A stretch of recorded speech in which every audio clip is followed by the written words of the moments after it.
ടീച്ചേഴ്സിന്റെയാണ് അതെ അക്ഷയ പ്രോഗ്രാംസ് ഒക്കെ നടക്കുകയാണ്. ഇന്നിവിടെ ഫുട്ബോൾ ടൂർണമെന്റ് ഫൈനൽ ഉണ്ട്. അത് കാണണം. അത് കഴിഞ്ഞാൽ വീട്ടിൽ പോകും. ക്ഷമിക്കാതെ ഞാൻ മുന്നേ വീട്ടിൽ പോകും. ഞാൻ സ്കൂൾ മുന്നേ പഠിപ്പിച്ചൊരു മിസ്സോടെ ശംസി വന്നില്ല. ശംസിയുടെ മാട് ഇങ്ങനെ ഇരിക്കുന്നത്. ശംസി വരാത്ത ദിവസം എന്തെങ്കിലുമൊക്കെ പരിപാടി കോളേജ് ചെയ്യണം. ഉറപ്പായിട്ടും കാണും. എന്തെങ്കിലുമൊക്കെ കാണും. അതായത് ശംസി വരാത്ത ഒരു ദിവസം എന്നോട് ഫൈനൽ നേരത്തെ അറിയിച്ചിട്ട് ടീച്ചേഴ്സിനായിട്ട് ഒരു പ്രോഗ്രാം ഒക്കെ ഉണ്ട്. ഫിലോസഫി ഡിപ്പാർട്ട്മെന്റിലെ വിദ്യാർത്ഥികളുടെ ചെറിയ ചെറിയ പരിപാടികളാണ്. പരിപാടി കാണാൻ നിൽക്കുന്ന എല്ലാവർക്കും മുട്ടായി തരും. ആൽപ്പലിപ്പിയും കിട്ടി, മറ്റേ ഇക്ലേസും കിട്ടി. ആൽപ്പലിപ്പി ഞങ്ങൾ ഷെയർ ചെയ്തു.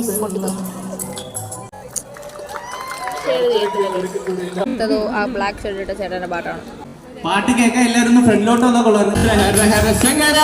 ശിവ ശിവ ശിവ ശങ്കര ദശബലമായ